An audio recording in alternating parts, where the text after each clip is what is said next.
The stagecoach kicked up a storm of dust that tasted like the end of the world. I stepped out, a boy of 10 with nothing but a frayed bag and a letter from the orphanage. The sun was a hammer, beating down on a land so wide and empty it swallowed the sound of my own breathing. In the distance, a house sat small against the endless sky. A barn stood beside it, its wood bleached gray by years of sun and wind. And a man. He was tall and lean, carved from the same hard earth as the ranch itself. His hat cast a deep shadow over his face, but I could feel his eyes on me, measuring every step I took. This was him, Silas Blackwood, my last chance. I walked toward him, the letter clutched in my sweaty hand. The paper was my whole life story, a sad little tale of a boy left behind. I held it out. He didn't take it. He just stared at me, his face a mask of stone. The silence stretched on, pulled thin and tight like fence wire. I could hear the buzz of a fly, the creak of the windmill, the frantic beat of my own heart. Finally he moved. He didn't speak. He didn't nod. He just lifted one long, calloused finger and pointed. Not at the house, at the barn. My hope, a fragile little bird, fell from the sky and broke on the hard-packed dirt. He turned and walked toward the house without a backward glance, the screen door slamming shut behind him with the finality of a coffin lid. I was left alone, standing in the heat with the dust settling around me. I looked at the house, then at the barn. A place for animals, a place for hay and forgotten things. That's where I was supposed to go. The barn was bigger on the inside and darker. The air was thick with the smell of hay, horsehide, and something else. Something old and sad. Shafts of dusty light cut through the gloom, illuminating a world of leather and wood. I found an empty stall in the back. The floor was dirt, but someone had swept it clean. In the corner was a stack of old horse blankets. I picked one up. It was rough and smelled of dust, but it was something. I dropped my bag. This was my new home, a stall fit for a horse. Night fell fast out there. The vast open sky that was empty in the day became a terrifying blanket of stars. Every sound was magnified. The huff of a horse, the scuttling of a mouse in the walls, the mournful cry of a coyote far away. Each noise was a question. Why am I here? What did I do wrong? The letter had said he was a distant relative, a promise made to my mother long ago, a promise to take me in. It didn't say he would treat me like a stray dog.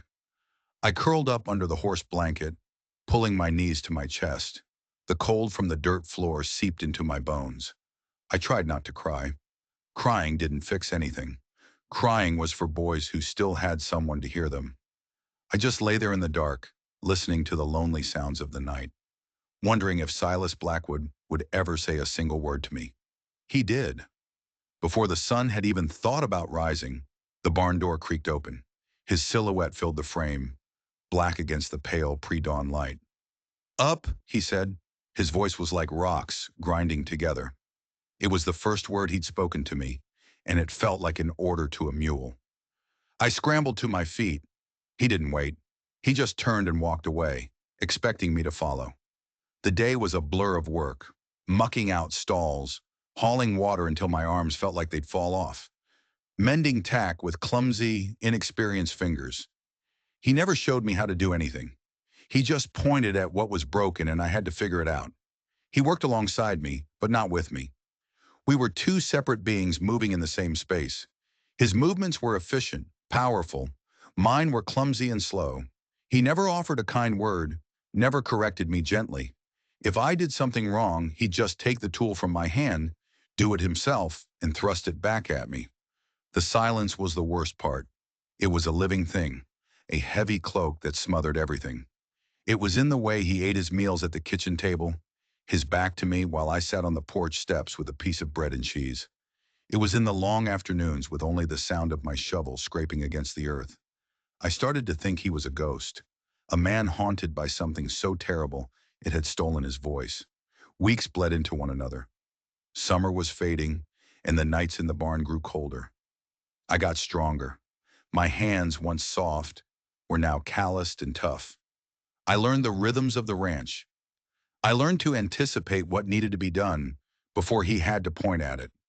I did it all, hoping for a sign, a nod, a flicker of approval in those stone-cold eyes. I got nothing. He was just a machine of work and silence. But sometimes when he thought I wasn't looking, I'd see it. He'd be staring out at the horizon, at the place where the sky met the plains, and a look of such profound sadness would cross his face that it made my own chest ache. It was a fleeting thing, gone as soon as he noticed me, replaced by the usual hard mask. Something had broken this man. I just didn't know what, and I didn't know if I was here to help him fix it or if I was just another broken thing he'd tossed in the barn. One afternoon, while clearing out a forgotten corner of the hayloft, my hand brushed against something hard under a pile of old canvas. I pulled it out. It was a small wooden horse. It was beautifully carved. You could see the ripple of muscles in its legs, the wild look in its tiny, etched eye. It was a work of art, made with a patient, loving hand. But one of its legs was broken, snapped clean off at the joint. It felt important, cherished. I don't know why, but I felt a sudden, fierce need to protect it. I slipped it into my pocket, my fingers tracing the smooth, worn wood. It was a secret, my first secret on this silent ranch. Who had carved it, and why was it left here, broken and forgotten in the loft? It was another question swallowed by the silence. A few days later, a writer approached. It wasn't Silas. It was a woman, her hair tied back, her face weathered but kind. She rode right up to the fence where I was working. "You must be Eli," she said, her voice warm like fresh milk. I just nodded, unused to being spoken to so kindly. "I'm Martha from the next ranch over." She dismounted and handed me an apple from her saddlebag. It was crisp and sweet and felt like a gift from a king. It's a tough place for a boy to be alone. Just then, Silas came out of the house. He saw Martha and his whole body stiffened. "Martha," he said. It wasn't a greeting. It was a dismissal. She didn't flinch. She looked right at him, her eyes full of something I couldn't read. Pity? Anger? "He's a good boy, Silas," she said, nodding toward me. "Works hard. Don't you see that?" Silas just grunted, a low, dismissive sound in his throat. He turned his back on both of us and went to check the saddle on his own horse, acting as if we weren't even there. Martha sighed, a deep, frustrated sound. She looked at me. "Don't you mind him," she whispered.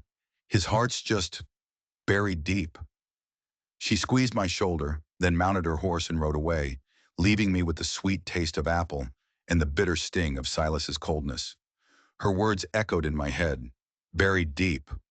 What did she mean? What was buried inside that man? And why did I have the feeling that digging it up could be dangerous? The sky turned a bruised purple that evening. A storm was coming. The wind picked up, whipping through the barn, rattling the doors. Silas worked with a grim urgency, securing the animals. One of the mares, a young palomino, was due to foal. She was restless, spooked by the wind and the dropping pressure. The storm broke with a sudden, violent crash of thunder. Rain came down in sheets, turning the world outside into a churning gray mess. The mare panicked. She kicked at her stall, her eyes wide with terror. Then she went down, her labor coming on too fast, too hard. Something was wrong. The foal was breech. Silas swore, a sharp, ugly sound.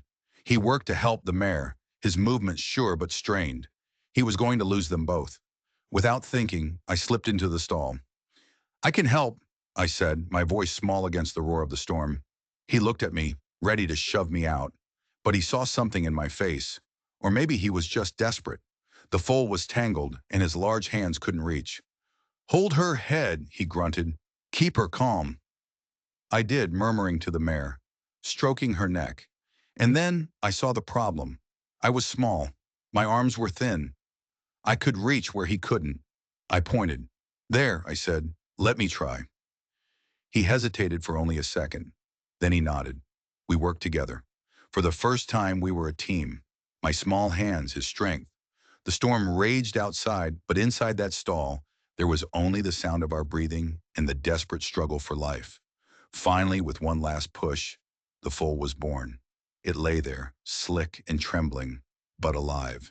The mare nickered softly, nudging her baby. We had done it. I looked up at Silas. He was covered in sweat and grime, his face exhausted. He looked at me, and for the first time the stone mask cracked. He gave me a single, sharp nod. It wasn't praise. It wasn't a thank you. But it was something. It was a start. And in the silence of that storm-tossed barn, it felt like a feast. After the storm, things didn't change, but they felt different. The silence was still there, but it wasn't as heavy. The nod had been a tiny crack in the wall between us, a sliver of light getting through. My curiosity, however, only grew.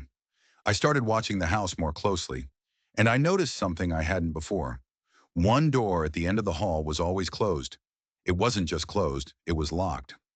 I knew because one day when Silas was out mending the far fence line, I tried the handle. It didn't budge. The door itself was different from the others. The wood was newer, a lighter shade, as if it had been replaced recently. The brass doorknob was clean and shiny, while the others in the house were tarnished with age. Silas never went near it. He would walk down the hall and his path would curve around that door, as if there was an invisible wall he couldn't cross. What was behind that door? What was so important or so terrible that it had to be locked away? The ranch was full of secrets, and I had the feeling that the biggest one of all was sleeping behind that new wooden door. A few weeks later, Silas tasked me with cleaning out the old tack room. It was a space full of forgotten things, brittle leather, rusted buckles, and the ghosts of horses long since gone. In the bottom of an old saddlebag, my fingers found a folded oilskin pouch. Inside, protected from the dust and damp, was a photograph. It was faded, the corners soft and worn. A woman with a kind smile stood with her arm around a young boy. The boy couldn't have been older than me. He had a wide, happy grin, and in his hands he was holding a small, carved wooden horse. My heart stopped. It was the same horse, the same beautiful, detailed carving as the one I'd found in the loft. But this one was perfect, unbroken. The woman had to be Silas's wife, and the boy must have been his son. I stared at the image, at the happy family frozen in time. This was the life that existed before the silence, before the sadness in Silas's eyes, before the barn. What happened to them? I knew I shouldn't. I knew it was a hornet's nest, but I had to ask. I took the photograph and found Silas by the corral, tightening a stirrup. My hand was trembling as I held it out to him. "I found this," I whispered. He glanced at it. His whole body went rigid. His hands stopped moving. The easy rhythm of his work was shattered. He snatched the photo from my hand, his knuckles white. "Where did you get that?" His voice was low, dangerous. The rock grinding sound was back, but sharper now.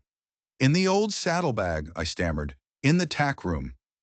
He stared at the photo for a long moment, his jaw tight. I thought he was going to break. I thought the sadness I'd seen in glimpses would finally pour out. Instead, the stone mask slammed back into place, harder than ever before. "Mind your own business," he snarled, shoving the photo deep into his pocket. "Get back to work." He turned his back on me, leaving me standing there with the dust and the silence and the ghost of a smiling boy. The tiny crack between us had been sealed shut, and this time, it felt like it was sealed with cement. The sheriff's truck kicking up dust was a rare sight at the Blackwood Ranch. He was a big man named Gus, with a kind face and worried eyes. He got out of his truck and tipped his hat to me before walking up to the porch where Silas was waiting. They spoke in low voices, but the afternoon was still and sound carried. I tried to look busy, pretending to fix a loose board on the chicken coop, but my ears were straining. "Not right, Silas," Gus said. "The school teacher's been asking. Folks in town are talking. A boy can't be sleeping in a barn. It ain't decent." Silas's reply was a low growl I couldn't make out. "I know you're doing what you think is right," Gus continued, his voice patient. "But there are rules. There are people who check on these things. I'm trying to help you, Silas, before someone else gets involved. The boy needs a proper room. He needs to be treated like, well, like a boy." Silas said something sharp and short. Gus sighed, a long, weary sound. "You can't keep him like this forever. You can't punish the living for the dead. The words hung in the air. Punish the living for the dead. Silas turned his back on the sheriff, a clear sign the conversation was over. Gus looked over at me, his expression full of pity. He gave me a sad little nod, got back in his truck, and drove away. The silence that followed was heavier than ever. I felt like a pawn in a game I didn't understand. And I was afraid.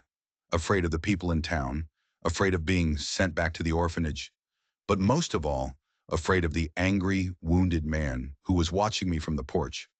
The next morning, the punishment came, or at least that's what it felt like.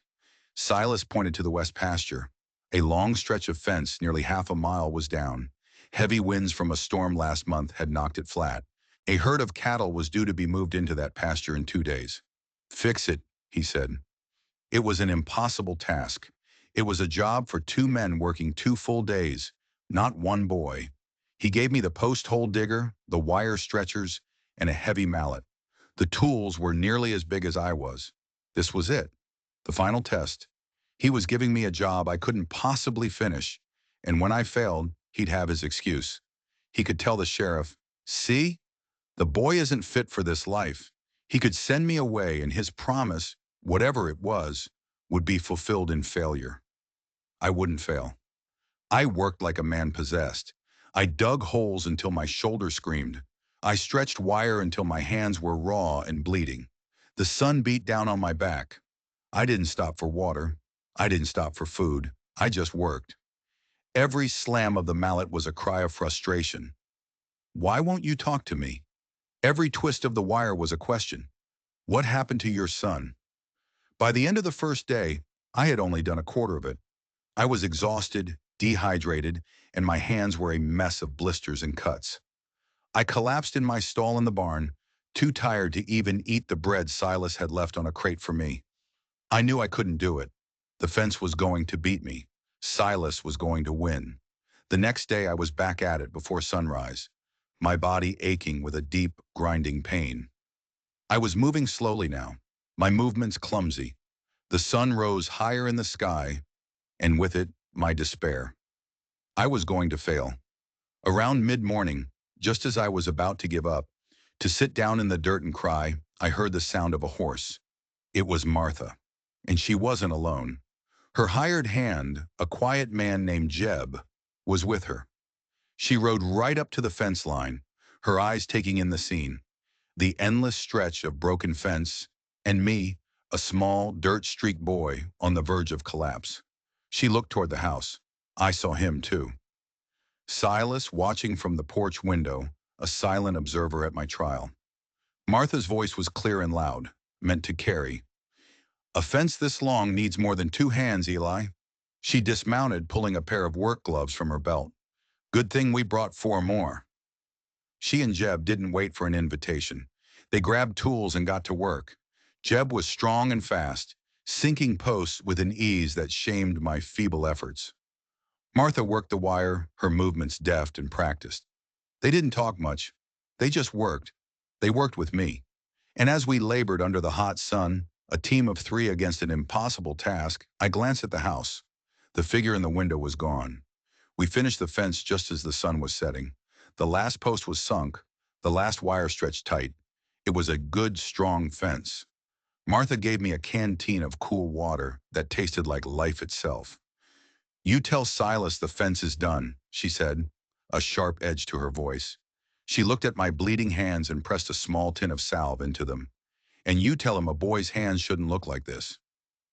They rode off, leaving me standing alone in the twilight, my body screaming with exhaustion, but my heart filled with a strange, fierce pride. I had not failed, but I knew with a certainty that chilled me to the bone that this wasn't over. I had passed his test, but I hadn't solved his problem, and I still had to sleep in the barn. A few nights later, I was woken by a strange sound. A flickering light was coming from the kitchen window of the main house. It was late, long after Silas should have been asleep. Curiosity got the better of me. I crept out of the barn, sticking to the shadows, and peered through the window.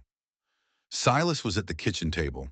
In the dim lamplight, he had a small stack of money spread out before him. He was counting it, his lips moving silently. His face, illuminated from below, was a roadmap of worry. The lines around his eyes were deeper than I'd ever seen them. It wasn't a lot of money, a few crumpled bills. When he finished counting, he just sat there, staring at the small pile as if it were a pile of ash. He ran a hand over his face, a gesture of pure, bone-deep exhaustion. It hit me then. The ranch was in trouble. He wasn't just silent because of grief. He was silent because of worry. The weight of this land, this life was crushing him. Was that why he was so hard on me? Was he trying to save money by not feeding me properly? By having me sleep in the barn? Was I just another mouth to feed, another expense he couldn't afford? The thought was a cold stone in my gut. I had thought his cruelty was born of a broken heart. What if it was just born of a broken bank account? It made everything feel smaller, sadder. The silence wasn't a mysterious, tragic wall. It was just the grim, quiet reality of being poor. I crept back to my stall. The image of his worried face burned into my mind. I lay there in the dark, feeling a new kind of despair. You could maybe heal a broken heart, but how do you fix an empty pocket? A week later, the mail rider came. He left a single letter in the box at the end of the long driveway. I saw Silas walk out to get it. He stood there by the road for a long time reading it. When he walked back toward the house, his steps were heavy, his shoulders slumped. He looked like a man who had just been told his world was ending. He went straight to the barn, not the house. He saddled his horse with frantic, jerky movements. He didn't look at me. He didn't say a word. He just swung himself into the saddle and rode out, hard and fast, as if the devil himself were on his tail. He rode east toward town, and then he was gone. The dust settled. I was alone, truly alone for the first time. The silence of the ranch was different now. It wasn't Silas's silence. It was just empty. The responsibility crashed down on me. The animals needed to be fed and watered. The chores wouldn't do themselves. I worked through the day, my mind racing. What was in that letter? Where had he gone? Would he even come back? Night fell. He didn't return. I ate a lonely meal on the porch steps, staring out into the darkness. The house behind me was a black, silent shape. The locked room was in that house. The thought started as a whisper and grew into a roar. He was gone. The house was empty. The secret was just sitting there behind a single locked door. I knew I shouldn't. It was his private place, his private pain. But I had to know. I had slept in his barn. I had mended his fences. I had bled for this place. I deserved to know what ghost was haunting it. I stood up and walked to the front door. The house was unlocked. I stepped inside, my heart pounding a frantic rhythm against my ribs. I walked down the dark hallway until I stood before the new clean door. I reached up and ran my fingers along the top of the door frame. And there it was, a small, cold piece of metal, a key. My hand was shaking so hard I could barely fit it into the lock. It turned with a soft, oily click. The sound was deafening in the silent house. I pushed the door open, and I stepped into the past. It was a boy's bedroom, not a storage room, not an office. A bedroom frozen in time. The bed was neatly made, a patchwork quilt smoothed over it. On the nightstand, a book lay open, as if the reader had just stepped away for a moment. A small pair of boots sat on the floor, right where they'd been kicked off. The air was still and smelled faintly of soap and dust. It wasn't a room that had been abandoned. It was a room that was being preserved. It was a shrine. On the wall there was a drawing, framed in simple wood. It was a child's drawing, crayon on paper. It showed two stick figures on horseback. One was big, one was small. Underneath, in messy, childish letters, it said, "Dad and me." The big stick figure was Silas. The small one was the boy from the photograph. Daniel. That must have been his name. I looked around the room at the clothes folded neatly in an open dresser drawer, at a collection of smooth river stones on the windowsill.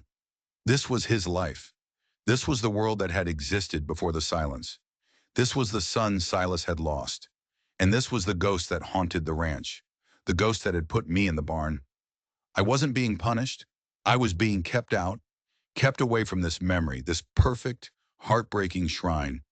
Suddenly, I felt like a trespasser, a grave robber.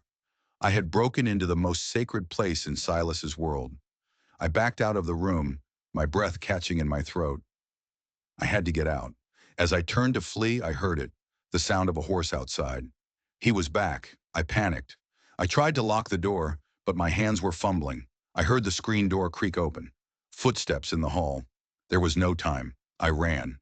Out the back door, across the yard, and into the safety of the barn. I dove into my stall, burrowing under the horse blanket, my heart trying to beat its way out of my chest. A few minutes later, I heard him come into the house. The footsteps stopped. The silence that followed was terrifying. It was a silence that knew. He knew I had been in the room. I waited for the explosion, for him to storm out to the barn, drag me out, and send me packing. I waited for the yelling, for the rage. It never came. An hour passed. Then another. The moon rose high in the sky. I lay there, rigid with fear, not daring to move. Then I heard the slow, heavy crunch of boots on the dirt outside my stall. He was here. His shadow fell over me. He didn't speak. He just stood there for a long time, looking down at me huddled in the hay. When he finally spoke, his voice was not angry. It was hollowed out, scraped clean of all emotion. "Get out," he whispered. The words were quiet, but they hit me like a physical blow. I scrambled to my feet and ran. I didn't know where I was going. I just ran out of the barn and into the cold, empty darkness of the plains. I didn't get far. I ended up by the creek, my body shaking, tears I didn't know I had in me finally streaming down my face. I had done the one unforgivable thing. I had disturbed the ghost. I sat there for what felt like hours, the cold seeping into my bones, until I heard his footsteps again behind me. I flinched, expecting him to grab me. He didn't. He just sat down on a nearby log. For a long time, we just sat there in the dark, the only sound the gurgle of the creek. "His name was Daniel," Silas said, his voice a rough whisper. I held my breath. "He was 9. My wife, Sarah. She passed the winter before. A fever. It took her fast. Then last year, the same fever came back. It took Daniel." He paused and the silence was filled with a pain so vast it seemed to suck all the air out of the night. "He died in that room, in that bed. I haven't been in there since the day I buried him. I couldn't. I paid a man to replace the door and I locked it. I thought if I locked the door, I could lock the memory away too." He finally looked at me, and in the faint moonlight, I could see the glistening track of a tear on his weathered cheek. "I didn't know what to do with you," he said. "Your mother was Sarah's younger sister. They were close. We promised her, Sarah and I, that if anything ever happened, we'd look after you. It was a promise made in a different life, before all this." The pieces clicked into place. I wasn't just some random orphan. I was family, or what was left of it. When the letter came from the orphanage, I had to honor the promise. But I wasn't ready. I looked at you, and all I could see was him. Another boy his age, standing where he should be standing. It was like a knife in my gut every single time. Now I understood. The barn wasn't a punishment. It wasn't about saving money. It was a desperate, broken man's attempt to keep two worlds separate. The world of his dead son and the world of the living boy who was a constant, painful reminder of his loss. "I put you in the barn," he said, his voice cracking, "because I couldn't stand seeing you in the house. Every chair, every plate, every corner holds a ghost. I thought, I thought if you were out here, I could keep you separate. I could keep Daniel's memory safe from you." It was the cruelest kindness I had ever heard of. He had taken me in, but he couldn't let me in. "That letter that came today," he went on, his voice flat with defeat, "it was from the bank, the loan. I rode into town to try and get an extension. They said no. I've missed too many payments. The grief, it's made me a poor rancher. I let things slide. I've got a month. Then they take the ranch." He had lost his wife, he had lost his son, and now he was going to lose his home. He had failed everyone. He had failed the memory of his family, and he had failed the promise he made to mine. He looked so broken, so utterly defeated, sitting there in the dark. I looked at him, not with fear or anger anymore, but with a strange, aching pity. He wasn't a monster. He was just a man who had lost everything. My hand went to my pocket, and my fingers closed around the smooth, worn wood of the broken horse. I pulled it out. I walked over to him and held it out in my palm. "You made this, didn't you?" I asked quietly. "For him." He stared at the broken toy. The last of his defenses crumbled. He took the horse from me, his big calloused hands trembling. A sob, a dry, ragged sound escaped his throat. "Yes," he whispered, "I made it for him." He looked from the broken horse in his hand to my face. He saw the tear streaks, the dirt, the exhaustion. But maybe for the first time, he saw something else too. He didn't just see the boy who wasn't his son. He just saw a boy. I had been whittling a little, in my lonely hours in the barn, trying to copy the birds that nested in the eaves. My attempts were clumsy, little more than misshapen lumps of wood. I pulled my latest failure from my other pocket, a thing that was supposed to be a sparrow. I held it out to him. "Teach me," I said. "Teach me how to make them right." Something shifted in his eyes, a flicker of life in the ashes. He looked at the broken horse, then at the lump of wood in my hand. He took my whittling, turning it over and over. He reached into his own pocket and pulled out a small, sharp knife. He didn't say anything. He just started to carve. His hands, so used to the rough work of the ranch, became something else entirely. They were gentle, precise. The knife moved like it was an extension of his fingers. Shavings of wood fell away like whispers. He wasn't just cutting wood, he was creating. We went back to the barn, not to my stall, but to the workshop area, where the tools were. He lit a lantern, and in its warm, golden glow, he showed me how to follow the grain, how to make a deep cut for a wing, a shallow one for an eye. He started to talk. Not about the past, not about the ranch. He talked about the wood, the feel of pine versus oak, the way a knot in the wood could become the eye of a wolf if you looked at it right. As he worked, the sad, heavy silence was replaced by a new one, a quiet, focused, working silence. It was filled with the soft scrape of the knife, the smell of fresh-cut wood, and for the first time since I'd arrived, a fragile sense of peace. That night, we didn't solve any of our problems. The bank was still coming. The ghosts were still there. But for the first time, we weren't alone in our silence. We were in it together, and we were making something new. The next few weeks were different. Every evening after the chores were done, we would sit in the barn, lit by the lantern, and we would carve. Silas was a master. He carved horses that looked like they could gallop right off the table. He carved eagles with their wings spread, ready to fly. He carved wolves with their heads thrown back in a silent howl. Each one was filled with a life and a spirit that was breathtaking. He was a patient teacher. He showed me how to hold the knife, how to feel the story inside the wood. My own carvings slowly got better.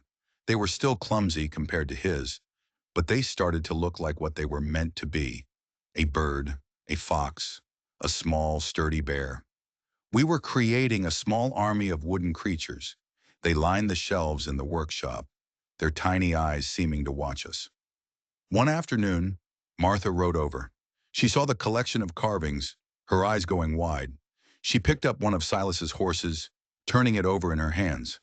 "Silas Blackwood," she said, her voice full of awe. "I had no idea. These are, these are incredible."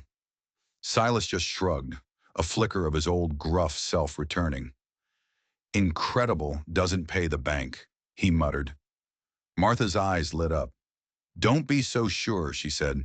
"The town's fall fair is in 2 weeks. People come from all over the county. They'd pay good money for work like this. Real money." A spark of something I hadn't seen before appeared in Silas's eyes. It wasn't hope, not yet, but it was the possibility of hope. "We can set you up a booth," Martha said, her energy filling the dusty barn. "We'll put Eli in charge of the money. He looks like an honest boy." She winked at me. And just like that, we had a new, impossible task. But this time it felt different. We weren't just trying to survive. We were trying to build something. The next 2 weeks were a blur of frantic activity. By day, we did the ranch work, our movements efficient, a silent team. By night, we carved. We carved until our fingers were sore and our eyes were tired. The pile of wooden animals grew and grew. I carved dozens of small, simple birds. Silas focused on the larger, more intricate pieces. He poured all of his pain, his memory, his love into the wood. He carved a mare nuzzling her foal, so lifelike you could almost feel the softness of its muzzle. He carved a boy, sitting on a fence, staring up at the sky. It looked a little bit like Daniel, and a little bit like me.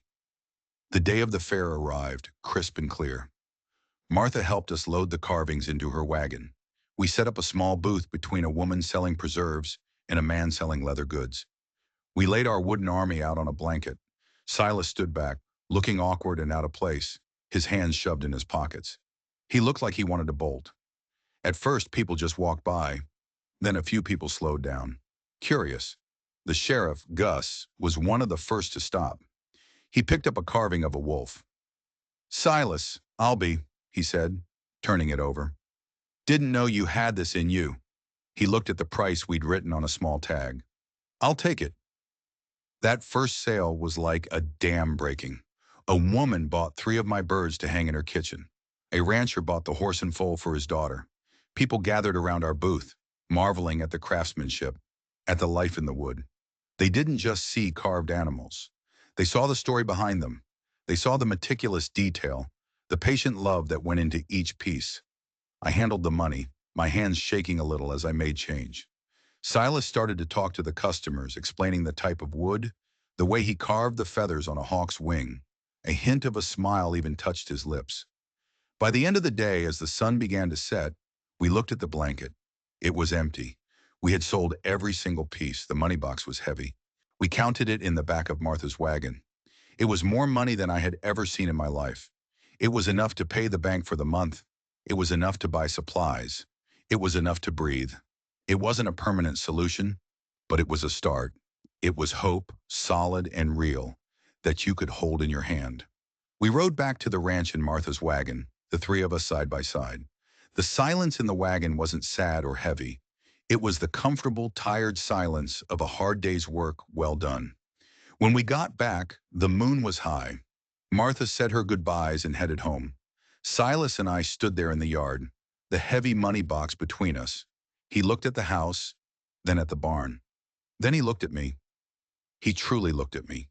Not at the ghost of his son, not at the reminder of his pain, but at me, Eli, the boy who had slept in his barn and carved birds by his side. "It's not right," he said, his voice rough with emotion. "It's not right for a boy to sleep in a barn." He turned and walked toward the house. He didn't tell me to follow, but I did. He walked down the hallway, his boots echoing in the quiet house, and he stopped. He stopped right in front of the locked room. He pulled a key from his pocket, the same key I had found above the doorframe. He put it in the lock and turned it.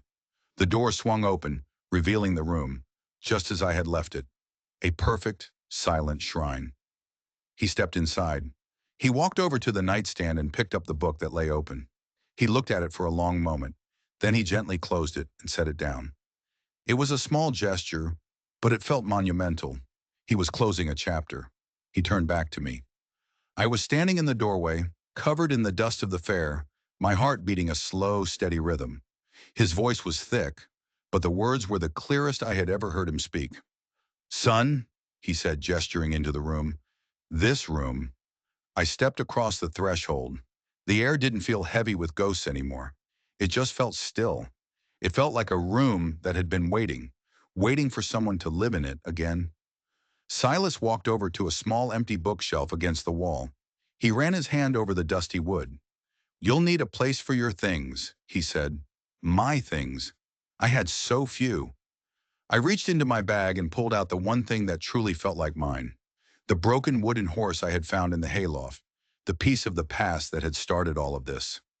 I walked over and set it gently on the shelf. A broken thing, in a room that was finally starting to heal. Silas watched me. Then he reached into his own pocket and pulled out one of the carvings he'd held back from the fair. A new horse, perfect and strong, its head held high. He set it on the shelf right next to the broken one. The old and the new. The past and the future. standing side by side. I looked around the room, my room, and for the first time in a very, very long time, I felt like I was home. A year passed. The ranch changed. We were still ranchers, Silas and I, but we were carvers too. We sold our work through Martha, who took it to a shop in a bigger town. The brand was Blackwood and Son. The name gave me a lump in my throat every time I saw it. We paid off the bank. We fixed the roof on the barn. We bought a new stove for the kitchen. The house started to feel less like a museum of sadness and more like a home. The silence was still there, but it was a different kind. It was the easy silence of two people who understand each other without needing words. We'd work side by side all day, mending fences or tending to the cattle, moving in a comfortable rhythm. Then in the evenings, we'd sit on the porch and carve. The scrape of our knives on wood was our new language. One evening we were sitting there, watching the sun dip below the horizon, painting the sky in shades of orange and purple. Martha rode up, a fresh baked pie balanced in her hands. It had become a weekly tradition. She settled into a rocking chair beside us, looking from Silas's face to mine. A warm, satisfied smile spread across her face. "Looks like you two figured it out," she said softly. Silas stopped carving. He looked out at the land, his land, our land.